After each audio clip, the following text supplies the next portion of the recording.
pelo Santuário Basílica, que eu sempre ajudei. Agora, não é que... Esses mitos aí. Na verdade, esse mito da assinatura é que eu assinava, tinha um carimbo que eu colocava autorizado na forma da lei, ou após exame legal autorizado. As pessoas já achavam que eu fazia isso por não atender. Não é. É porque o Procurador-Geral do Estado, à época, o Dr. Jorge Mortosa, em 99, me disse: não autorize nada, governador, que não seja na forma da lei, porque senão amanhã o senhor pode ter problemas seríssimos com a justiça. Então eu autorizava só assim. E as pessoas queriam: não, mas esse autoriza aqui não está certo. Eu falei: tá, eu não posso autorizar diferente. E era assim para todo mundo. Mas tinha esse folclore. Padrão, então. Mas tinha esse folclore mesmo. As pessoas falavam: eu quero assinatura sua que vale. Eu falei: não tem assinatura que vale. É uma só. Agora, você falou uma outra coisa aí. Você esqueceu da camisa azul. Você esqueceu da camisa. Hoje está mais ou menos de camisa azul diferente. Mas você tinha falado outra coisa. Do livro Maquiavel? Do livro. Bom, primeiro, eu nunca li uma linha do Príncipe. Tinha essa conversa mesmo. Marconi leu várias vezes, não sei o quê. E o atual governador Caiado, uma vez me presenteou com aquela 48 leis do poder. Com uma dedicatória, pedindo para que eu lesse várias vezes. Eu nunca li. As coisas que eu fiz intuitivamente, ou com base em planejamento, mas principalmente na área política, eu sempre fiz agindo de acordo com o meu coração e com a minha consciência.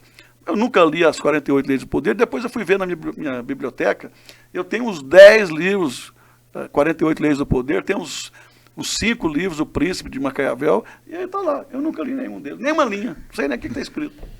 Até porque eu nunca me interessei por essa coisa do jogo sujo, porque o que está nesses livros é o jogo sujo. É você passar rasteiro, é você... Mas você é um mito da política de Goiânia nesse aspecto, de que você sabe jogar, de que você... Mas às vezes na política, na política você sabe jogar, no xadrez político você é um cara que joga aqui uma pecinha sabendo que vai desembocar lá na frente. Você sabe o que é o segredo do bom político? É você, primeiro, cumprir a palavra, segundo, valorizar quem está com você. Eu valorizei todo mundo que estava comigo. Agora, muitos não me valorizaram, é diferente. A culpa não é minha. Mas, assim, esses são segredos da política. É você cumprir a palavra, é você cumprir compromissos e, principalmente, você valorizar as pessoas, não só os políticos. E outra coisa é optar pelo diálogo. Durante os nossos governos, a gente trabalhava de mãos dadas com todo mundo, todos os segmentos da sociedade, federações, associações, sindicatos, prefeitos, deputados, senadores, com todo mundo, com o governo federal, independentemente de quem fosse, a gente trabalhava pelo Estado. Essa foi a minha política. Fórum empresarial, fórum de federações de trabalhadores, eu sempre procurei conversar muito, dialogar muito, ouvir muito e aprender muito. Você só aprende quando você tem capacidade de ouvir. Aliás, dizem, e muito corretamente, que Deus te deu uma boca apenas e 2 ouvidos para você ouvir bem mais e falar bem menos. E aqui a gente está falando demais até. Vou fechar com 2 perguntas. Esse é o propósito do podcast. Vou fechar com duas. A primeira é que você foi... Assim, no estado de Goiás, a polarização política em Goiás era Marconi e Íris. Íris versus Marconi. Íris Rezende, infelizmente, nos deixou, né, não está mais na política. E hoje a gente vê Marconi versus Caiado. Qual é a diferença de combater Íris e combater Caiado? Uma diferença abissal. Primeiro que quem me combate, quem tentou me destruir de todas as maneiras foi o Caiado, e não eu a ele. Jamais... Fui governador várias vezes, jamais eu fui na tentativa de destruir o Caiado como pessoa, como ele tentou fazer comigo. E na política os embates sempre existiram, tem que existir. Em relação ao Íris foi completamente diferente. Nós disputamos várias vezes, foram 3 eleições em 2 turnos, ou seja, 6 eleições. Cada turno é um turno, é uma eleição. Ele não ganhou nenhuma. E sempre mantivemos o alto nível, o respeito, como eu tive pelo Maguito. Nos meus últimos governos, eu fui governador 6 anos com o Maguito, prefeito de Aparecida. Uma relação absolutamente normal, republicana, ele meu adversário, mas recebendo benefícios, convênios, tudo que era possível, sem cooptá-lo, sem tirá-lo do MDB. Fazendo as coisas porque a cidade merecia, o povo merecia. Com o Alcides, eu saí do governo, jamais fiz alguma perseguição com ele. E a gente teve problemas de disputas e de atritos fortes. E com o Íris, assim, tem facetas... É inegável que o Íris foi um bom governador de Goiás. Ninguém pode negar isso. As pessoas falam. E é verdade, porque eu não gosto do Íris, não gostava, não sei o quê, mas fez um bom governo. Fez 2 bons governos. Mas, assim, em 2 momentos, eu fui governador e ele prefeito de Goiânia. por volta do ano, acho que 2005 e 2006, no meu segundo mandato, e depois em 15 e 16. Ele foi... 15 e 16, não, 17 e 18.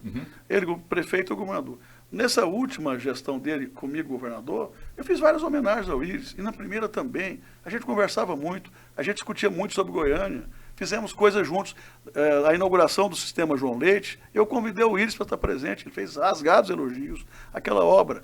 Então, e mesmo quando a gente tinha embates fortes nas disputas, debates calorosos, no outro dia, se a gente se encontrasse, a gente se cumprimentava como cidadãos civilizados.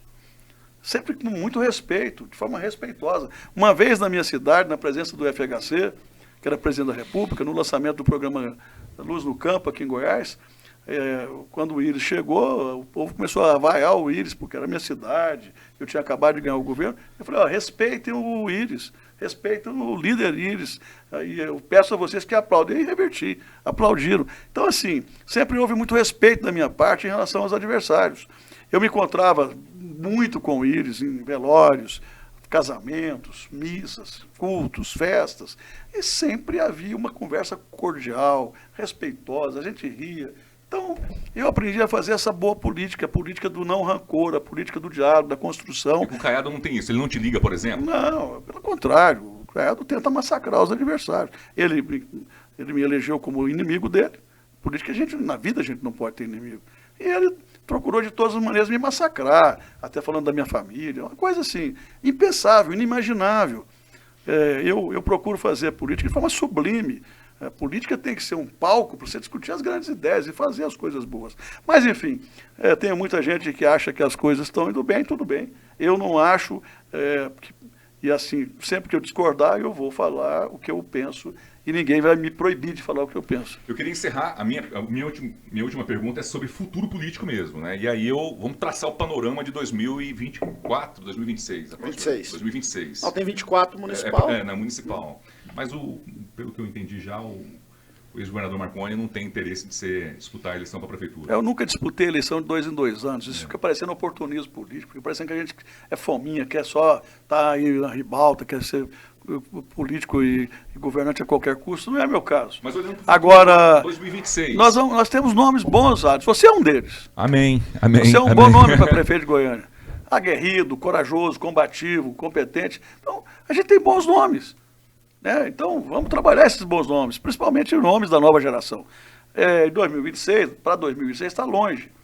E eu, que gosto da política, com certeza participarei de todos os debates daqui até lá e, sobretudo, em 2026. Você está antevendo uma disputa tua para o governo em 2026 e para fazer um contraponto, possivelmente, ao Daniel Vilela? Eu não descarto nada e também não antevejo nada. Eu acho que o tempo é o senhor da razão. Aqui no interior de Goiás a gente fala que o tempo é que cura o queijo. Mas ele está preparado para governar Goiás, o Daniel? Eu não sei, eu não conheço direito o Daniel. Eu não sei também se ele vai ser o candidato do Caiado, essas coisas. O Caiado gosta de amigo novo, o Daniel já está ficando velho.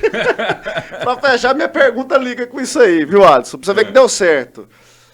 Íris se foi, Maguito se foi, Marconi e Caiado estão aí, tem lenha para queimar, o Caiado talvez bem menos lenha para queimar, mas precisa surgir novos líderes em Goiás. Gustavo Mendanha apontava como um dos líderes, já foi para debaixo do Caiado. Daniel acabou virando vice do Caiado. Quais são os nomes aí promissores? Existem nomes para assim levantar esses aí que estão saindo? Me dá uma adendo, por favor. Eu estranhei hoje uma fala do Gustavo Mendanha. Achei bizarro o Mendanha hoje falar uma coisa. Caiado vai ser presidente. Como é que ele, há um ano atrás... Mendanha, como é que você tem espaço de volta? Você tem aqui Cajuru, você tem Mendanha, você tem Caiado. Todo mundo tem espaço aqui, mas é bizarro, Mendanha, você falar há um ano atrás que o Caiado não prestava para ser governador de Goiás e hoje ele presta para ser presidente da República. Isso é bipolar isso, amigo. Eu acho que tem ainda muita coisa para ser jogada. O jogo está só começando para 2026. E eu acho que o que vai fertilizar esse campo da política vão ser as ideias, os debates, os projetos. Ninguém vai querer votar em candidato vazio, que não tem história, não tem legado e não tem ideias. E não tem projetos ilado. Eu acho que isso tudo... Agora, como governador, eu sempre procurei dar espaço para as políticas, para os políticos mais jovens. Não necessariamente na idade, mas também na política. Gente que nunca tinha sido candidata a nada, viraram deputados federais, senadores. E eu sempre procurei abrir espaço para a geração nova. Hoje Goiás está carente de nome, hein? Eu vejo com muita tristeza, por exemplo, Adson, alguns jovens que foram eleitos na minha época, deputados, e que tinham um futuro promissor, e aderiram todos para o governo. E à medida que o sujeito adere, ele perde a respeitabilidade da sociedade. Você pega aqui em Goiás os políticos que viraram governadores, e são poucos. Nós somos 20 e poucos ex-governadores em Goiânia, desde que Goiânia virou capital.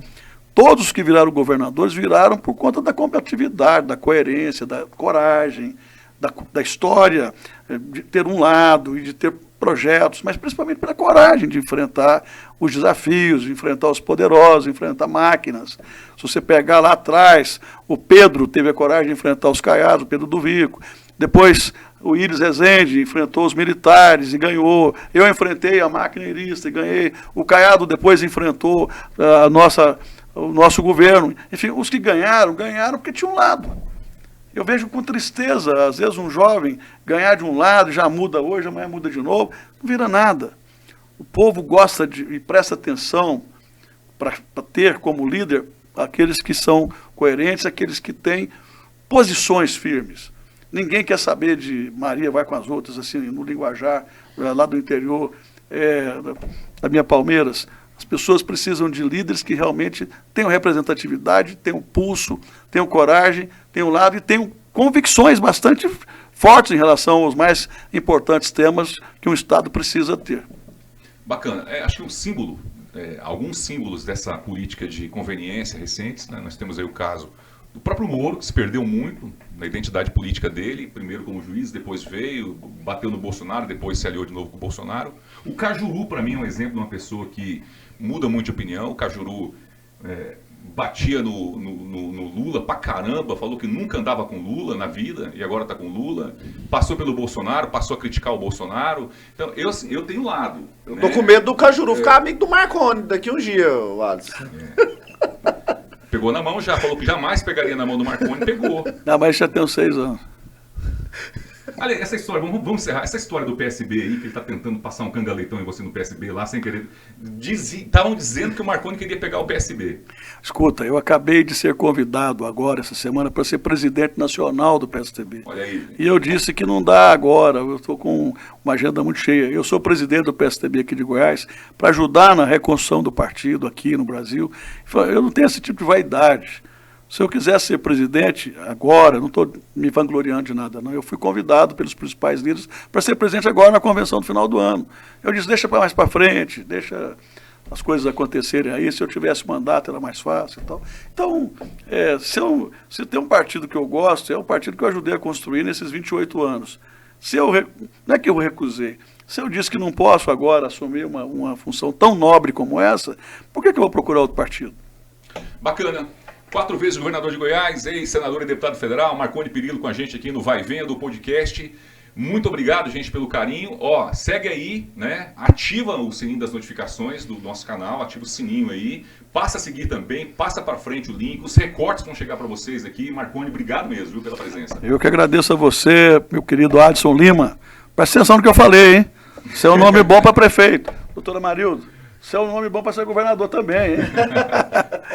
Um abração a vocês todos, a todos os ouvintes, a todos os internautas que acompanharam esse podcast. Obrigado, doutor. Tamo junto aí, né? Alisson, obrigado. Obrigado, governador Marconi. Tamo junto aí para continuar a nossa rodada de bate-papo. E hoje... Chama o homem lá, quero ver se ele vem aqui. Hoje posso dizer que saio mais admirador do Marconi por uma questão.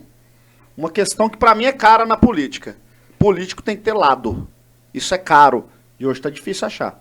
Grande abraço. E na dúvida, é melhor não arriscar. Estava na dúvida na edição, você para um lado para o outro, ficou na dele, entendeu? Pagou o preço. Valeu, gente. Até a próxima. É isso aí.